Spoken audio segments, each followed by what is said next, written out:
సింగరేణి కార్మికులకు కేసీఆర్ గారి ప్రభుత్వంలో ఏమేం మేలు జరిగిందో మీరు ఈరోజు ఒకసారి ఆలోచన చేసుకోవాలి. సింగరేణి భవిష్యత్తు బాగుండాలి, కార్మికుల యొక్క భవిష్యత్తు బాగుండాలి, వారి జీవితాలు బాగుండాలని భారతదేశంలో ఎక్కడ ఏ రాష్ట్రంలో ఒక తండ్రి ఉద్యోగం కొడుకు రావాలి అనేటువంటి ఆలోచన ఎవరికి రానప్పుడు గతంలో ఉన్నదాన్ని జాతీయ సంఘాలు కూడగొడితే కేసీఆర్ గారు ఎప్పుడైతే తెలంగాణ రాష్ట్రాన్ని సిద్ధించిన తర్వాత ఆయన ప్రధానమైన నినాదం వారసత్వ ఉద్యోగాలు ఇస్తానని చెప్పిండు. భూపాలపల్లి ప్రాంతంలో సింగరేణి కార్మికులకు ఒక విశ్వాసం కలిగింది. నేను చేసే ఉద్యోగం నా వయసు పడిపడ్డ తర్వాత నా కొడుకు వస్తుందని ఆశపడ్డారు. ఆశకు అనుగుణంగా చట్టం చేసి ఆ ఉద్యోగాలు కార్మికుల పిల్లకి ఇవ్వాలంటే ఎవడో మధ్యలో కోర్టులో వేయండు. అరే ఎక్కడ లేదు, ఇక్కడ ఎట్లయితుంది, ఈ సింగరేణి ఎందుకు ఒక్కటి ఎందుకు కావాలి, ఇంకా R&B డిపార్ట్మెంట్లు ఎందుకు కాదు, ఇంకా మెడికల్ డిపార్ట్మెంట్లు ఎందుకు కాదు అని కోర్టులో పోతే కేసు కొట్టేసింది. అప్పుడు కేసీఆర్ అంతటితో ఆగలే.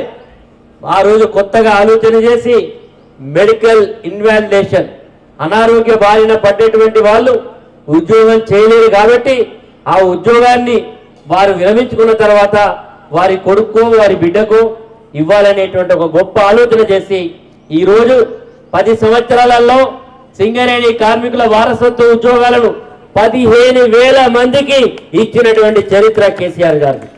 మరి ఈరోజు చాలా మంది యువకులు ఉద్యోగం చేస్తూ ఉన్నారు. ఈరోజు పోటీ చేస్తున్నటువంటి అవినాష్, అక్కడ పోటీ చేస్తున్నటువంటి హరీష్, మరి ఇట్లాంటి వాళ్ళు చాలా మంది సింగరేణి కార్మికుల పిల్లలు వారసత్వ ఉద్యోగాలు చేస్తున్నారు. కాబట్టి సింగరేణి యొక్క కార్మికుల పిల్లల గురించి గొప్పగా ఆలోచించినటువంటి వ్యక్తి కేసీఆర్ గారు. నేను ఎమ్మెల్యేగా ఉన్నప్పుడు ఎప్పుడైనా సింగరేణి కార్మికుల యొక్క ఫంక్షన్స్కో ఇంటికో పోతే చిన్న డిక్కీ లాంటి ఇల్లు, చిన్న ఇల్లు ఉండేది. నేను మొదటిసారి ఎమ్మెల్యే అయినప్పుడు కార్మికులకు ఇల్లు లేక కిరాయిలు కట్టలేక ఇబ్బంది పడతా ఉంటే ఆ రోజు 1000 క్వార్టర్స్ 1000 క్వార్టర్స్ కట్టేయడం జరిగింది. అదేవిధంగా మళ్ళీ రెండోసారి అయిన తర్వాత సింగరేణి కార్మికులకు ఇండ్ల డిమాండ్ ఉంది. నేను ఎమ్మెల్యే కాగానే నా దగ్గరికి పైరుకి వచ్చేది, సార్ నాకు క్వార్టర్ కావాలి, నాకు ఇల్లు కావాలని చెప్పి.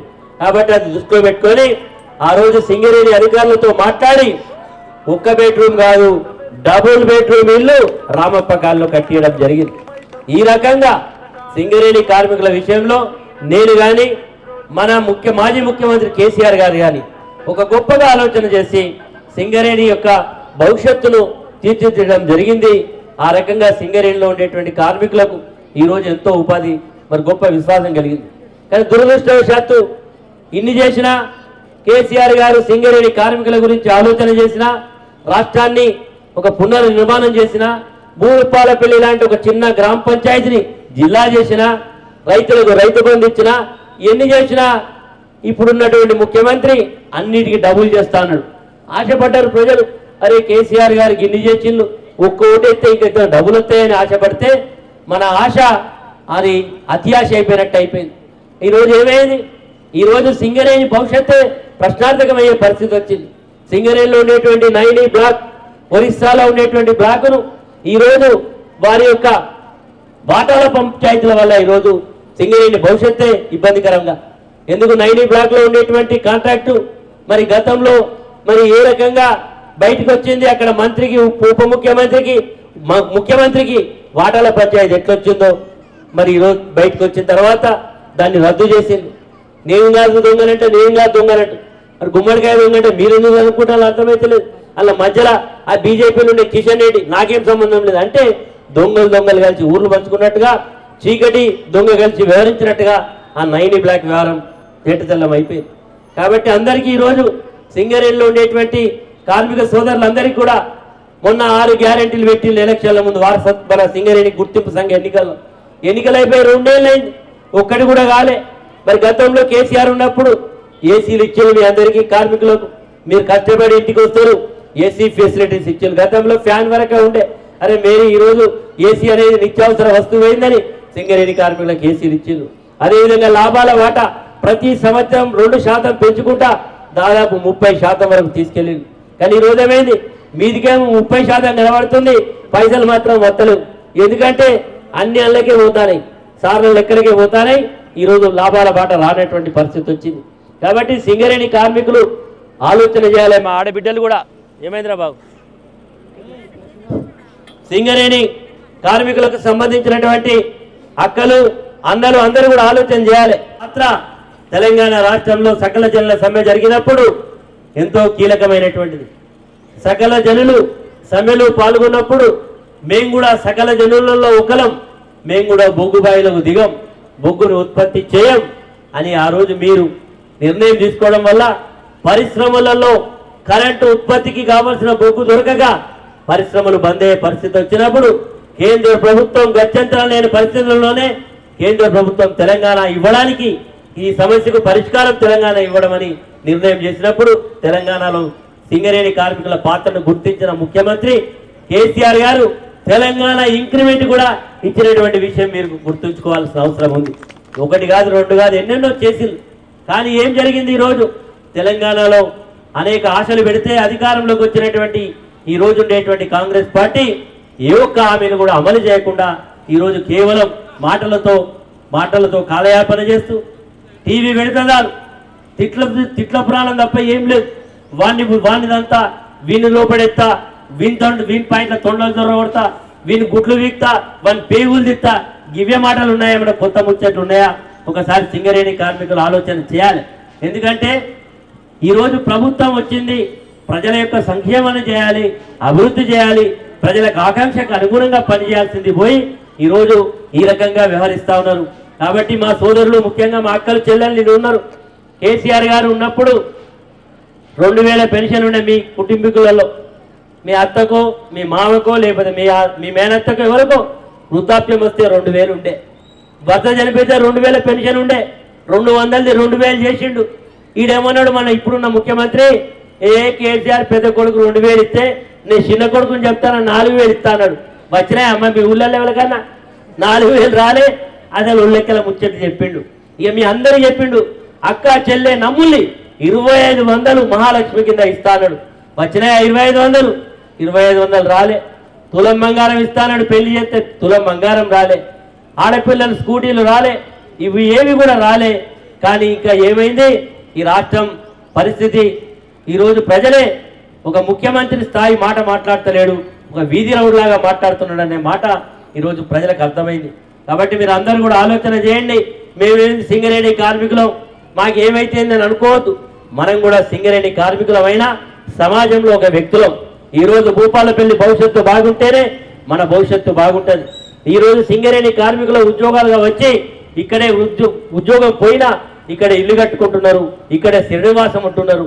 అంటే ఈ భూపాలపల్లి ఈరోజు అందరికీ ఒక ఉపాధి కేంద్రంగా, ఇక్కడికి వస్తే ఒక ఉపాధి దొరుకుతుంది, మన పిల్లవాడికి ఏదో ఒక ఛాన్స్ వస్తుంది అనేటువంటి భావన ఈరోజు ప్రజలకు వచ్చింది. అలాంటి భావనను తుడిచేటువంటి ప్రయత్నం ఈనాటి ప్రభుత్వం చేస్తూ ఉన్నది. జిల్లాల ఏర్పాటు చేసి కేసీఆర్ గారు 10 సంవత్సరాలు అయితే ఈనాటి ముఖ్యమంత్రి జిల్లాల ఏర్పాటు అశాస్త్రీయంగా జరిగింది కాబట్టి జిల్లాల యొక్క కుదింపు చేయాలని ఒక కుట్ర చేస్తూ ఉన్నారు. రాష్ట్రంలో ఉండేటువంటి మంత్రి అసెంబ్లీలో చెప్పిండు, రెవెన్యూ మంత్రి, ముఖ్యమంత్రి మొన్న మేడారం జాతరకు వచ్చినప్పుడు ఒక ప్రత్యేకంగా కేబినెట్ మీటింగ్ పెట్టి జిల్లాల యొక్క ఏర్పాటు అశాస్త్రీయంగా జరిగింది కాబట్టి దీని మీద ఒక అధ్యయనం చేయడానికి కమిషన్ ఏర్పాటు చేస్తానని చెప్పడం జరిగింది. కాబట్టి ఈ రోజు మీరు అందరూ కూడా ఆలోచన చేయాలి. భూపాలపల్లి జిల్లా యథాస్థితిగా కొనసాగాలంటే తిరిగి ఇక్కడ భారత రాష్ట్ర సమితి సోదరిమణి రమాదేవి గెలుపు ద్వారానే సాధ్యమవుతుందని మీరు అందరూ చెప్పాల్సిన అవసరం ఉందని ఈ సందర్భంగా గుర్తు చేస్తూ, చాలా విషయాలు మీకు తెలుసు. ఈరోజు కేసీఆర్ వచ్చినాక ఏం చేయలేదని, గత ప్రభుత్వం ఏం చేసిందని నిన్న మొన్న కొద్దిమంది మైకులు పట్టుకొని చెప్తున్నారు. మరి ఈరోజు మీరు అందరూ కూడా ఒక 20 ఏళ్ళు, 30 ఏళ్ళు, 15 ఏళ్ళు ఉంటున్న వాళ్ళు ఉద్యోగాలు చేస్తున్న వాళ్ళు ఇక్కడ ఉన్నారు. భూపాలపల్లికి ఇట్లనే ఉండనా? 15 ఏళ్ల కింద, 20 ఏళ్ల కింద ఇట్లనే ఉండనా? భూపాలపల్లి చిన్న గ్రామ పంచాయతీ, ఇక్కడ ఒక డిగ్రీ కాలేజ్, ఇక్కడ ఒక జూనియర్ కాలేజ్, ఇక్కడ ఒక బస్ డిపో, ఇక్కడ ఒక మెడికల్ కాలేజ్, ఇక్కడ ఒక 500 బెడ్స్ తోటి సూపర్ స్పెషాలిటీ హాస్పిటల్, ఈరోజు ఒక ఎస్పీ ఆఫీస్, ఒక కలెక్టర్ ఆఫీస్, ఈరోజు భూపాలపల్లిలో ఉండేటువంటి రోడ్లు విస్తరించి సెంట్రల్ లైటింగ్ సిస్టమ్ తోటి అభివృద్ధి జరిగిందంటే ఈరోజు మంచినీళ్ళ పరిష్కారం. గతంలో అండర్ గ్రౌండ్ లో వచ్చేటువంటి నీళ్లను మాత్రమే తీసుకొని సింగరేణి కార్మికులకు కానీ మిగతా వాళ్ళకి ఇచ్చేది.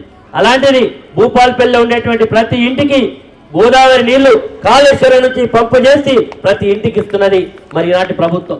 ఈ రోజు ఈ స్థానిక సంస్థలకు సంబంధించి మున్సిపాలిటీకి జరగబోయేటువంటి ఎన్నికలు, ఎందుకంటే మీ యొక్క క్లీనింగ్ కానీ మీకు ఉండేటువంటి ఇవన్నీ కూడా మరి సింగరేణి చేస్తుంది. అయినప్పటికీ ఈరోజు సమాజంలో మీ ప్రతినిధులుగా మున్సిపాలిటీలో కొట్లాడి ఇక్కడ కోతుల బెడద ఉండొచ్చు, పందుల బెడద ఉండొచ్చు, దోమల బెడద ఉండొచ్చు, మంచినీళ్ళ సమస్య ఉండొచ్చు. ఈ రోజు అనేక సమస్యలకు పరిష్కారం చేయడానికి ఈ రోజు మహిళలకు కేటాయించబడ్డటువంటి ఈ సీటును మీరు ఈ రోజు సోదరిమణి రమాదేవి గారి మంది బాధ్యతను పెట్టడం జరిగింది. కాబట్టి మీరందరూ కూడా ఆలోచన చేయండి. ఎందుకంటే రమాదేవి గారు మరి మహిళ అయినప్పటికీ నా మహిళకేం తెలుసు, ఈ మహిళకేం తెలుసు అని చాలా మంది మహిళలే ఈ రోజు అన్ని రంగాలలో రాణిస్తున్నారు. కాబట్టి సోదరిమణి గారి నాయకత్వంలో తప్పకుండా రమాదేవి గారిని మరి కారు గుర్తు మీద ఓటేసి గెలిపిస్తే మీ ప్రతినిధిగా మున్సిపాలిటీలో మాట్లాడే అవకాశం ఉంటుంది. కాబట్టి మీరు అందరూ కూడా ఆ అవకాశాన్ని ఇవ్వండి. ఇక చాలా విషయాలు నేను సింగరేణి కార్మికులకు సంబంధించి మొన్న సింగరేణి డే జరపాలి. ప్రతి సంవత్సరం కూడా నేను ఎమ్మెల్యే ఉన్నప్పుడు సింగరేణి డేలో పాల్గొనేవాడిని. డిసెంబర్ 23 నాడు భూపాలపల్లిలో ఉండేటువంటి అంబేద్కర్ స్టేడియంలో మరి ఆ రోజు మనం మరి ఎంత గొప్పగా జరుపుకునేది, స్టాల్స్ పెట్టేది, ఉత్తమంగా ఉండేటువంటి మరి వాళ్ళకు ప్రైజెస్ ఇచ్చేది, అందరికి కూడా అన్ని రకాలుగా చేసేది. పెద్దలు బండా ప్రకాష్ గారిని, కౌన్సిల్ డిప్యూటీ చైర్మన్ గారిని, సీనియర్ నాయకులు గారిని వేదిక మీకు రావాల్సిందిగా ఆహ్వానిస్తున్నాం. ఈరోజు ఆ రకంగా మరి మనం సింగరేణిని భవిష్యత్తు చేస్తే మొన్న మన ముఖ్యమంత్రి ఆయన ఫుట్బాల్ ఆడతాడు. మీరు టీవీలలో చూసిళ్ళు, మీరు అందరూ కూడా చూసిళ్ళు కదమ్మా. ఫుట్బాల్ ఆటకు పైసలు 1000 పైసలు పెట్టాలి. అయితే ఆయన పైసలు పెట్టు, లేకపోతే 1000 పైసలు. సింగరేణి పైసలు పెట్టండి 10 కోట్ల రూపాయలు. 10 కోట్లు ఇచ్చి ఇక్కడ పైసలు ఇవ్వాలి, సింగరేణి డీలే చేయలే. మీ అందరికీ తెలుసు, ప్రతి సింగరేణి కార్మికుడి ఇంట్లో ప్రతి సంవత్సరం జనవరి 1st వీక్ లో సింగరేణి క్యాలెండర్ వస్తుంది. వచ్చిందా ఈ సంవత్సరం మీకు క్యాలెండర్ వచ్చిందా? క్యాలెండర్ ఇయ్యలే. ఈ పైసలు అక్కడ పెట్టిండు సార్, పెద్ద సార్. ఎందుకు రమైకి ఈ పైసలు పెట్టామంటే మమ్మల్ని అంతా అంటాడు, పొడుతా అంటాడు, తొండలు దొరగొడతా అంటాడు, గుడ్లు దిక్తా అంటాడు. ఇది మన ముఖ్యమంత్రి గారి భాష. కాబట్టి ఈరోజు సింగరేణి భవిష్యత్తు బాగుండాలన్నా, భూపాలపల్లి జిల్లా యథాస్థితిగా కొనసాగాలన్నా, ఈరోజు ఎన్నికల హామీలు అమలు కావాలన్నా భారత రాష్ట్ర సమితి కేవలం తెలంగాణ రాష్ట్రాన్ని తెచ్చింది. ఈరోజు ఇలాంటి పిచ్చి ముఖ్యమంత్రి చేతిలో, పిచ్చి మాటలు మాట్లాడే అసమర్థ ముఖ్యమంత్రి చేతిలో పెట్టడానికి మనం పోరాటం చేయలే. ఎంతో మంది త్యాగం చేయలే, అనేక మంది త్యాగం చేసింది, పోరాటం చేసింది. తెలంగాణ పునర్నిర్మాణం జరగాలి, తెలంగాణలో మన బతుకులు బాగుండాలి, మన వ్యవసాయ రంగానికి నీళ్లు రావాలి, మన కరెంట్ ఉండాలి, ఉపాధి రంగం బాగుండాలని మనం ఈరోజు తెలంగాణ చేస్తే దుర్మార్గులు ఈరోజు ప్రజలు ఇచ్చినటువంటి అవకాశాన్ని దుర్వినియోగం చేస్తూ, పరిపాలన చేయక చాతగాక విమర్శలు చేస్తూ, ఈరోజు కేసీఆర్ గారు తెలంగాణ రాష్ట్ర సాధన కొరకు ఆయన చేసినటువంటి పోరాటం మామూలు పోరాటం కాదు. తెలంగాణ పునర్నిర్మాణం చేయడంలో ఈరోజు తెలంగాణ రాష్ట్రం భారతదేశంలోనే అత్యధికంగా వ్యవసాయ ఉత్పత్తులు చేసే రాష్ట్ర జాబితాలో చేరడానికి కారణం కేసీఆర్. కాళేశ్వరం ప్రాజెక్టు కట్టి కృష్ణా పరివాహక ప్రాంతంలో నీళ్లను వ్యవసాయ పొలాలకు మళ్లించి ఈరోజు సాగునీటి తాగునీటి సమస్యలు తీర్చి గొప్పగా తీర్చిదిద్దినటువంటి వ్యక్తి. ఈరోజు హైదరాబాద్ నగరాన్ని ఒక విశ్వనగరంగా చేసి మన పిల్లలందరూ కూడా మీరు ఇక్కడ ఉద్యోగం చేసినా, ఒక ఐటీ రంగంలో, ఒక ఫార్మా రంగంలో ఎక్కడో ఉద్యోగాలు చేస్తుంటే హైదరాబాద్ మనందరికీ ఉపాధి కేంద్రమైంది. హైదరాబాద్ అంటే ఒక విశ్వనగరమైంది. దానికి కారణం కేసీఆర్ గారి యొక్క చర్యలు. హైదరాబాద్ లో ఉండే లా అండ్ ఆర్డర్ కంట్రోల్ చేయడంలో, శాంతి భద్రతను కాపాడడంలో, హైదరాబాద్ లో ప్రజలకు మౌలిక సదుపాయాలు ఇవ్వడంలో కేసీఆర్ గారు చేసిన ప్రతి అడుగు ఈరోజు సఫలీకృతమైంది. కాబట్టి హైదరాబాద్ ఈ రకంగా అభివృద్ధి చెందింది. ఒక హైదరాబాదే కాదు, తెలంగాణలో ఉండే ప్రతి పల్లెను, ప్రతి వాడను అభివృద్ధి చేసిన ఘనత కేసీఆర్ గారి నాయకత్వానికి దక్కింది. కాబట్టి అక్కలందరూ కూడా ఆలోచన చేయండి. ఇది కేవలం మీ అందరి మీ అందరికీ తెలుసు, టీవీలు చూస్తున్నారు, వాట్సాప్లు చూస్తున్నారు, చిన్న రీల్స్ వస్తున్నాయి, మంత్రులు ఏం మాట్లాడుతున్నారు, మంత్రుల యొక్క వ్యవహారం ఎట్టున్నది, ప్రభుత్వం యొక్క పనితీరు ఎట్టుంది, అన్ని చూస్తా ఉన్నారు. ఈ ప్రభుత్వానికి పరిపాలన చాతనైతే లేదు. కాబట్టి వీరికి ఒక చెంపపెట్టలా తీర్పు ఇవ్వడం కొరకు ఖచ్చితంగా మీరందరూ కూడా సోదరిమణి కారు గుర్తు ఇక్కడ 26 7వ వార్డులో కూడా మన అభ్యర్థిని పోటీ చేస్తా ఉన్నది. ఆమె పేరు సుమాంజలి గారి యొక్క కారు గుర్తు ఇద్దరిని కూడా గెలిపించి సింగరేణి ప్రాతినిధ్యం ఒక వీళ్ళిద్దరికే కాదు, సింగరేణి కార్మికులకు డైరెక్ట్ గా ప్రాతినిధ్యమైనటువంటి నరేందర్కి అక్కడిచ్చినాం. అదేవిధంగా సింగరేణి కార్మికుడి పక్కనే మరి ఇక్కడ హరీష్ కు హరీష్ కూడా ఇవ్వడం జరిగింది, మరొక పూర్ణచందర్కు ఇవ్వడం జరిగింది. ఈ రకంగా 5గురు సింగరేణి కుటుంబీకులకు ఈ యొక్క 30 వార్డులలో సింగరేణి వాళ్ళకి ఇవ్వడం జరిగింది. కాబట్టి మీరందరూ కూడా ఆలోచన చేసి సరి అయిన నిర్ణయం తీసుకొని ఈరోజు అవాక్కులు చెవాక్కులు పేలే వాళ్లకు సరి అయినటువంటి బుద్ధి చెప్పే విధంగా తీర్పేమని మిమ్మల్ని అందరినీ కూడా కోరుకుంటూ